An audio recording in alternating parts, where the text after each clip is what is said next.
Hi all, welcome back to my YouTube channel. ಇವತ್ತು ನಾನು ನಿಮಗೆ ಪಾಲಕೂರ ಉಲ್ಲಿಕಾರಂ ಅಂತ ಒಂದು ಆಂಧ್ರ ಸ್ಟೈಲ್ ರೆಸಿಪಿ ತೋರಿಸ್ತಾ ಇದ್ದೀನಿ. ಇದು ಮಾಡೋದು ತುಂಬ ಈಸಿ ಮತ್ತು ಇದು ತುಂಬ ಟೇಸ್ಟಿಯಾಗೂ ಇರುತ್ತೆ. ಅದಲ್ಲದೆ ಹೆಲ್ತ್ ಬೆನಿಫಿಟ್ ಇದರದ್ದು ತುಂಬ ಇರುತ್ತೆ. ನಾನು ವೀಡಿಯೋಲ್ಲೆಲ್ಲ ಹೇಳ್ತೀನಿ ಏನೇನು ಹೆಲ್ತ್ ಬೆನಿಫಿಟ್ ಇದೆ ಅಂತ. ಫಸ್ಟು ಒಂದು ಕಡಾಯಿ ಇಟ್ಕೊಳ್ಳಿ, ಅದಕ್ಕೆ 2 ಸ್ಪೂನ್ ಎಣ್ಣೆ ಹಾಕ್ಕೊಳ್ಳಿ. ಅದಾದಮೇಲೆ ಕಡಲೆಬೇಳೆ 1 ಸ್ಪೂನ್ ಕಡಲೆಬೇಳೆ, 1 ಸ್ಪೂನ್ ಕಡಲೆಬೇಳೆ ಆದಮೇಲೆ 2 ಸ್ಪೂನ್ ಧನಿಯಾ ಚೆನ್ನಾಗಿ ಮಿಕ್ಸ್ ಮಾಡ್ಕೊಳ್ಳಿ.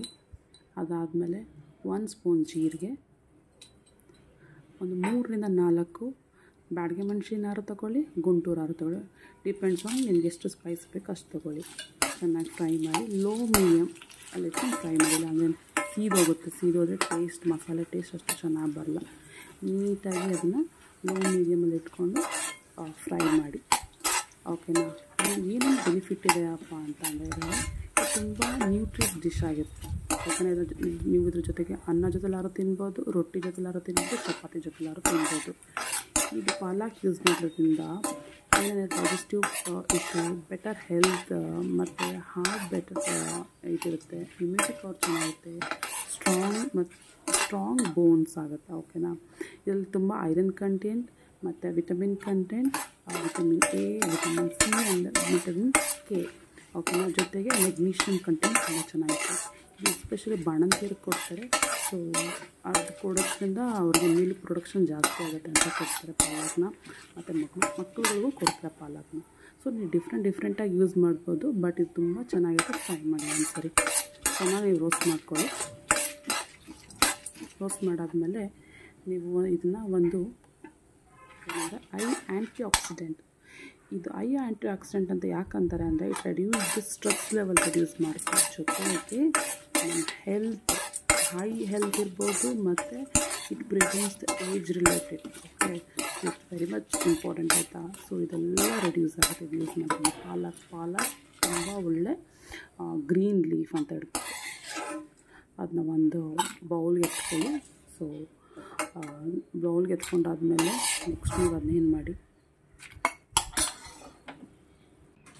ಅದೇ ಪ್ಯಾನ್ಗೆ 1 ಮೀಡಿಯಮ್ ಸೈಜು ಆಯಿತಾ ಆನಿಯನ್ ಹಾಕಿ, ಚೂರು ಮೆಣಸನ್ನು ಹಾಕಿ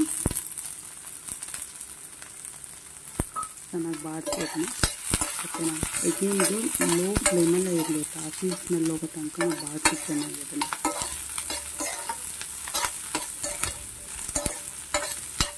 ನಾನು ಆಗಲೇ ಹೇಳ್ದಂಗೆ ಪಾಲಕ್ ಬಂದು ತುಂಬ ಹೈ ಫೈಬರ್ ಇರುತ್ತೆ. ಓಕೆ, ಸೊ ಇದೇನು ಮಾಡುತ್ತೆ ಅಂದರೆ ನಮ್ಮ ಡೈಜೆಸ್ಟಿವ್ ಏನಾದ್ರು ಹೆಲ್ತ್ ಇಶ್ಯೂ ಇತ್ತು ಅಂದರೆ ಅದನ್ನ ಕಡಿಮೆ ಮಾಡುತ್ತೆ.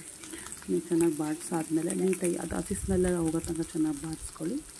ಅದಾದಮೇಲೆ ಇನ್ನೊಂದೇನಪ್ಪ ಅಂದರೆ it will boost our immunity system. ಅಂದರೆ ನಮ್ಮ ಇಮ್ಯುನಿಟಿ ಸಿಸ್ಟಮ್ನ ಬೂಸ್ಟ್ ಮಾಡುತ್ತೆ.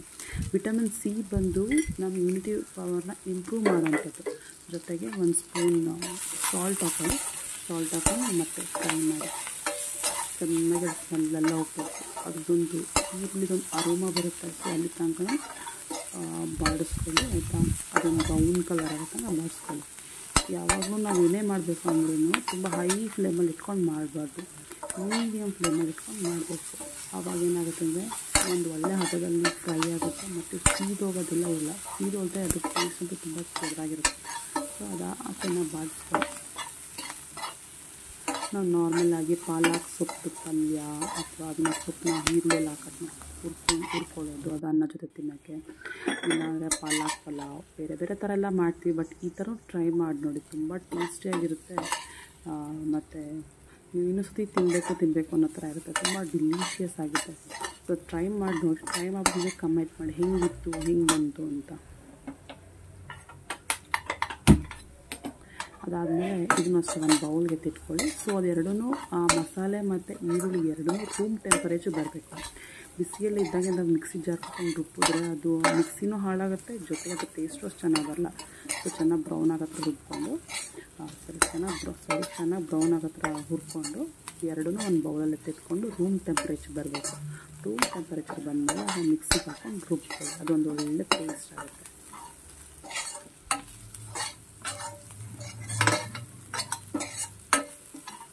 ಯಾರೆಲ್ಲ ಈ ವಿಡಿಯೋ ನೋಡ್ತಿದ್ದೀರೋ ಪ್ಲೀಸ್ ಲೈಕ್ ಮಾಡಿ, ಸಬ್ಸ್ಕ್ರೈಬ್ ಮಾಡಿ, ಕಮೆಂಟ್ ಮಾಡಿ. ಇದು ನಾನು ರೀಸೆಂಟಾಗಿ ಸ್ಟಾರ್ಟ್ ಮಾಡಿರೋ ಯೂಟ್ಯೂಬ್ ಚಾನಲ್. ಸೊ ನಾನು ಇದು ಹಾಬಿಗಂತ ಸ್ಟಾರ್ಟ್ ಮಾಡಿದ್ದೀನಿ. ಇದರಲ್ಲಿ ಏನಾದರೂ ನಿಮಗೆ ಹೆಲ್ಪ್ ಆಯಿತು ಅಥವಾ ಇದರಿಂದ ಬೆನಿಫಿಟ್ ಅನ್ನಿಸ್ತು ಅಂದರೆ ನಿಮ್ಮ ಫ್ರೆಂಡ್ಸ್ಗೆ ಶೇರ್ ಮಾಡಿ ಮತ್ತು ಕಮೆಂಟ್ ಮಾಡಿ. ಓಕೆನಾ? ಪ್ಲೀಸ್ ಸಬ್ಸ್ಕ್ರೈಬ್ ಮಾಡಿ. ನೋಡಿ, ಇದನ್ನು ನಾನು ರೂಮ್ ಟೆಂಪ್ರೇಚರ್ಗೆ ಇಟ್ಟಿದ್ದೀನಿ. ಸೊ ಇದನ್ನು ಮಿಕ್ಸಿ ಜಾರಲ್ಲಿ ರುಬ್ಕೊಂಡಿದ್ದೀನಿ. ರುಬ್ಕೊಂಡು ಅಂದರೆ ತುಂಬ ನುಣ್ಣಗೆ ರುಬ್ಬಾದು, ತರಿಯಾಗಿರಲಿ. ಮತ್ತು ಇದಕ್ಕೆ ಈರುಳ್ಳಿ ಆ್ಯಡ್ ಮಾಡ್ಕೊಳ್ಳಿ, ಇದನ್ನು ರುಬ್ಕೊಳ್ಳಿ. ಇದು ಒಂದು ಒಳ್ಳೆ ಪೇಸ್ಟ್ ಆಗೋ ಥರ ಸ್ವಲ್ಪ ನೀರು ಹಾಕ್ಕೊಂಡು ರುಬ್ಕೊಂಡಾದಮೇಲೆ ಮತ್ತೆ ಸೇಮ್ ಕಡಾಯಿನಾರು ಇಟ್ಕೊಂಡು ಅದನ್ನು ತೊಳೆದ್ಬಿಟ್ಟು ಇಡಿಸಿದೋಗ್ಬಾರ್ದು ಪರ್ಪಸ್ಗೆ 1 ಟೇಬಲ್ ಸ್ಪೂನ್ ಎಣ್ಣೆ ಹಾಕ್ಕೊಳ್ಳಿ. ಜೊತೆಗೆ ಅರ್ಧ ಚಮಚ ಜೀರಿಗೆ, ಆಮೇಲೆ ಸ್ವಲ್ಪ 2 ಅಥವಾ 3 ಎಸಳು ಬೆಳ್ಳುಳ್ಳಿ, ಜೊತೆಗೆ ಒಂದು 3-4 ಕಡ್ಡಿಯಷ್ಟು ಕರಿಬೇವು ಅಥವಾ 2 ಕಡ್ಡಿಯಷ್ಟು ಕರಿಬೇವು. ನೀವು ಕಮೆಂಟಲ್ಲಿ ಬರೀ ಚೆನ್ನಾಗಿದೆ ಚೆನ್ನಾಗಿಲ್ಲ ಅನ್ನೋದಷ್ಟೇ ಅಲ್ಲ, ನಾನು ಹೆಂಗೆ ಇಂಪ್ರೂವ್ ಮಾಡ್ಕೊಬೇಕು ಅನ್ನೋದು ನೀವು ಕಮೆಂಟ್ ಮಾಡ್ಬೋದು. ಕರಿಬೇವು ಹಾಕ್ಕೊಳ್ಳಿ. ಕರಿಬೇವು ಚಿಕ್ಕ ಅಂತ ಇರುತ್ತೆ. ಅದನ್ನು ಸ್ವಲ್ಪ ಬಾಡಿಸ್ಕೊಳ್ಳಿ. ಟೊಮೆಟೊನಲ್ಲಿ ಬಾಡಿಸ್ಕೊಂಡಾದ್ಮೇಲೆ ನೀವು ಪಾಲಕ್ನ ಆಲ್ರೆಡಿ ನಾನು ಕಟ್ ಮಾಡಿ ಇಟ್ಕೊಂಡು ತೊಳೆದಿಟ್ಕೊಂಡಿದ್ದೀನಿ. ಮತ್ತು ಇದು ಅರಿಶಿನ ಹಾಕಿ ಅರ್ಧ ಚಮಚ ಅರಿಶಿನ ಹಾಕ್ಬಿಟ್ಟು ಏನು ಇದು ಮಾಡ್ತೀನಿ ನೀಟಾಗಿ. ನಾನು ಇಬ್ಬರಿಗಂತ ನಾನು ಮಾಡ್ತಾ ಇರೋದು. ಸೊ ನಾನು 2 ಬಂಚ್ ತೊಗೊಂಡಿದ್ದೀನಿ. ದೊಡ್ಡದಾದ್ರೆ 1 ಬಂಚು, ಚಿಕ್ಕದಾದರೆ 2 ಬಂಚು. ಸೊ ನೀವು ಎಷ್ಟು ಜನಕ್ಕೆ ಬೇಕೋ ಅದ್ರ ಮೇಲೆ ತೊಗೊಬೇಕು. ನಾನು 2 ಬಂಚ್ ತೊಗೊಂಡಿದ್ದೀನಿ. ಪಾಲಕ್ ಆಲ್ರೆಡಿ ತೊಳೆದು ನೀಟಾಗಿ ಕಟ್ ಮಾಡಿ ಇಟ್ಕೊಂಡಿದ್ದೀನಿ. ಸೊ ನೀವು ಅದನ್ನು ಹಾಕ್ಬಿಟ್ಟು ಚೆನ್ನಾಗಿ ಕಟ್ ಮಾಡಿ. ಅದು ಸ್ವಲ್ಪ ಹಾಕಿದ ತಕ್ಷಣ ಬೇಗ ಬೆಂದೋಗುತ್ತೆ. ತುಂಬ ಲೇಟ್ ಅಂತೂ ಆಗಲ್ಲ, ಬೇಗ ಬೆಂದೋಗುತ್ತೆ. ಕಡಿಮೆ ಫ್ಲೇಮಲ್ಲಿ ಇಟ್ಕೊಂಡು ಸ್ವಲ್ಪ ಹಾಗೆ ತಿರುಗ್ತಾ ಅದೆಲ್ಲ ಸ್ವಲ್ಪ ನೀರು ಬಿಡೋಕ್ಕೆ ಸ್ಟಾರ್ಟ್ ಆಗುತ್ತೆ. ನೀರು ಬಿಡೋಕ್ಕೆ ಸ್ಟಾರ್ಟ್ ಆದಮೇಲೆ ಅದು ಸ್ವಲ್ಪ ಬೇಯಬೇಕು. ನೀರೆಲ್ಲ ಸ್ವಲ್ಪ ಹಾಗೆ ಕಡಿಮೆ ಆಗುತ್ತೆ, ಅಷ್ಟು ಬೆರೀತಾ ಇದೆ. ಆಮೇಲೆ ಅದು ಹಸಿ ವಾಸನೆ ಹೋಗಬೇಕು ಪಾಲಕ್ದು. ಅಲ್ಲಿ ತನಕ ನೀವು ಹಂಗೆ ಕೈಯಾಡಿಸ್ತಾಯಿರಿ. ಕೈಯಾಡಿಸಾದ್ಮೇಲೆ ಇದನ್ನು ಯಾಕೆ ಪಾಲಕರ ಹುಲ್ಲಿ ಖಾರಂ ಅಂತ ಕರೀತಾರೆ ಅಂದರೆ, ಪಾಲಕ್ ಮತ್ತು ಆನಿಯನ್ ಎರಡನ್ನೂ ಮಿಕ್ಸ್ ಮಾಡಿ ಪೇಸ್ಟ್ ಮಾಡಿ ಮಾಡೋದ್ರಿಂದ ನಮ್ಮ ಪಾಲಕ್ ಹುಲ್ಲಿ ಖಾರಂ ಅಂತ ಕರೀತಾರೆ ಅಂತ ಅನಿಸುತ್ತೆ. ನನಗೆ ಕ್ಲಾರಿಟಿ ಗೊತ್ತಿಲ್ಲ, ಬಟ್ ಇದು ಆಂಧ್ರ ಸ್ಟೈಲ್ ಅಂತ ಗೊತ್ತು. ಇದು ಒಂದು ಸರಿ ನನ್ನ ಫ್ರೆಂಡ್ ಮಾಡ್ಕೊಂಡು ಬಂದಿದ್ಲು. ಅದಾದಮೇಲೆ ಅವಳ ಅದನ್ನು ರೆಸಿಪಿ ಕೇಳಿಕೊಂಡು ನಾನು ಟ್ರೈ ಮಾಡಿದ್ದೆ. ತುಂಬ ಚೆನ್ನಾಗಿ ಬಂದಿತ್ತು. ಸೊ ಅದಕ್ಕೆ ನಾನು ನಿಮಗೂ ತೋರಿಸ್ಬೇಕು ಅಂತ ಅನಿಸ್ತು. ಸೊ ಅದಕ್ಕೆ ನಾನು ಈ ವಿಡಿಯೋ ಮಾಡ್ತಾಯಿದ್ದೀನಿ. ಇದು ಚೆನ್ನಾಗಿ ಬಾಡಿ ಸ್ವಲ್ಪ ಬಾಡೋ ತನಕ ನೀವು ಫ್ರೈ ಮಾಡ್ತಾನೆ ಹೋಗಿ. ಅದು ಬಾಡಾದ್ಮೇಲೆ ನೋಡಿ ಸ್ವಲ್ಪ ನೀರೆಲ್ಲ ಕುದಿಯೋಕ್ಕೆ ಸ್ಟಾರ್ಟ್ ಆಗ್ತಾ ತಕ್ಷಣ ಅದು ನೀರು ಬಿಟ್ಕೊಳುತ್ತೆ. ಆಮೇಲೆ ನೀವು ಮೊದಲು ಆಲ್ರೆಡಿ ಈರುಳ್ಳಿ ಸ್ವಲ್ಪ ರುಚಿಯಾಗಿರ್ತೀರ. ಈರುಳ್ಳಿಗಷ್ಟು ಅರ್ಧ ಸ್ಪೂನ್, ಒಂದು ಚಿಕ್ಕದು ಸ್ಪೂನ್ ಇರೋದು ಒಂದು ಅರ್ಧ ಸ್ಪೂನ್ ಅಷ್ಟು ಸಾಲ್ಟ್ ಹಾಕ್ಕೊಳ್ಳಿ. ಸಾಲ್ಟ್ ಹಾಕೊಂಡು ಮತ್ತೆ ನೀವು ಅದನ್ನ ಕೈ ಆಡಿಸಿ. ಅದಾದಮೇಲೆ ಒಂದು ಅರ್ಧ ಸ್ಪೂನ್ ಚಿಲ್ಲಿ ಪೌಡ್ರ್. ನಾವು ಆಲ್ರೆಡಿ ನಾವು ಅದು ಬ್ಯಾಡಗಿ ಮೆಣಸು ಯೂಸ್ ಮಾಡ್ಕೊಂಡಿದ್ದೀವಿ. ಸೊ ನಮ್ಗೆ ಎಷ್ಟು ಬೇಕೋ ಅಷ್ಟಕ್ಕೆ ತಗೊಂಡು ಹಾಕ್ಕೊಳ್ಳಿ. ಇಲ್ಲಾಂದರೆ ಸ್ವಲ್ಪ ಸ್ಪೈಸಿ ಇಷ್ಟಪಡೋದು 1 ಸ್ಪೂನ್ ಅಷ್ಟು ಹಾಕ್ಕೊಳ್ಳಿ. ಸ್ಪೈಸಿ ನಾರ್ಮಲಾಗಿ ಬೇಕು ಅನ್ನೋದು ಒಂದು ಅರ್ಧ ಚಮಚ ಹಾಕ್ಕೊಳ್ಳಿ. ನನಗೆ ಬಾಡಿಸಿ ಅದು ಖಾರದ ಸ್ಮೆಲ್ ಹೋಗೋ ತನಕ ನೀರು ಬಿಟ್ಕೊಳ್ತಾ ಇರುತ್ತೆ. ನೀವು ಬೇಯ್ತಾ ನೀರು ಕಂಟೆಂಟ್ ಇರ್ತದೆ.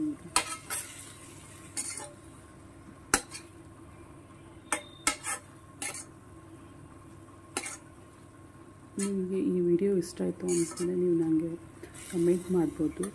ನಾನು ಫಸ್ಟ್ ಟೈಮ್ ಮಾಡ್ತಿರೋದ್ರಿಂದ ಸ್ವಲ್ಪ ಹಾಗೆ ಹೀಗೆ ಹಾಕ್ತಿರುತ್ತೆ. ಪ್ರಾಪರಾಗೇನು ತುಂಬ ಪ್ರೊಫೆಷನಲ್ ಆದಂತೂ ಬರೋಲ್ಲ. ಅದು ಇದು ರುಬ್ಕೊಂಡಿರೋದನ್ನ ನಾನು ಹಾಕ್ತಾಯಿದ್ದೀನಿ. ನಿಮ್ಗೆ ಎಷ್ಟು ಬೇಕು ಅಷ್ಟು ನೋಡ್ಕೊಂಡು ಹಾಕ್ಕೊಳ್ಳಿ ಆಯಿತಾ. ಮಸಾಲೆ ಜಾಸ್ತಿ ಆಯಿತು, ಸೊಪ್ಪು ಕಡಿಮೆ ಆಯಿತು ಅಂದರೂ ಚೆನ್ನಾಗಿಲ್ಲ. ಸೊ ಸೊಪ್ಪು ಜಾಸ್ತಿಯಾಗಿ ಮಸಾಲೆ ಕಡಿಮೆ ಆಯಿತು ಅಂದರೂ ಚೆನ್ನಾಗಿಲ್ಲ. ಸೊ ನೀವು ಈಕ್ವಲಾಗಿ ನೋಡ್ಕೊಬೇಕು. ನಾನು ಸ್ವಲ್ಪ ಮಸಾಲೆ ಜಾಸ್ತಿ ಆಯಿತು, ಸೊ ನನಗೆ ಎಷ್ಟು ಬೇಕು ಅಷ್ಟು ಹಾಕ್ಕೊಂಡಿದ್ದೀನಿ. ನೀವು ಹಂಗೆ ನೋಡ್ಕೊಂಡು ಹಾಕ್ಕೊಳ್ಳಿ. ಈಗೇನು ಜಾಸ್ತಿ ಏನು ಆಯಿಲ್ ಬೇಡ. ಅದೇ ಕುದೀತಾ ಸ್ವಲ್ಪ ಆಯಿಲ್ ಕಂಟೆಂಟ್ ಅದೇ ಬಿಡ್ತಾ ಹೋಗುತ್ತೆ. ಮಸಾಲೆದೆಲ್ಲ ಸ್ಮೆಲ್ ಅಷ್ಟೊಂದು ಇದಾಗುತ್ತೆ. ಯಾಕಂದರೆ ನಾವು ಆಲ್ರೆಡಿ ಅದನ್ನ ರೋಸ್ಟ್ ಮಾಡಿಕೊಂಡೇ ಗ್ರೈಂಡ್ ಮಾಡೋದ್ರಿಂದ ಅಷ್ಟೊಂದು ಹಸಿ ಸ್ಮೆಲ್ ಯಾವುದೂ ಬರೋಲ್ಲ. ಇದಾಗ್ತಾಗ ಒಂದು ಒಳ್ಳೆ ಅರೋಮಾ ಬರುತ್ತೆ. ಅದಾದ್ಮೇಲೆ ಸ್ವಲ್ಪ ಒಂದು 10 ನಿಮಿಷ ಆದಮೇಲೆ ಲಿಡ್ ಮುಚ್ಚಿಬಿಡಿ. ಲಿಡ್ ಮುಚ್ಚಾದ್ಮೇಲೆ ನೋಡಿ, ಲಿಡ್ ತೆಗೆದಾಗ ಇದು ಆಲ್ರೆಡಿ ಹಾಕಿದೆ. ನೀಟಾಗಿ ಆಗಿದೆ. ಎಷ್ಟು ನೀಟಾಗಿದೆ ಅಂದರೆ ಎಷ್ಟು ಚೆಂದ ಇದೆ. ಈಗ ನೀವು ಅನ್ನಕ್ಕೆ ಹಾಕೊಂಡು ತಿನ್ಬೋದು, ರೊಟ್ಟಿ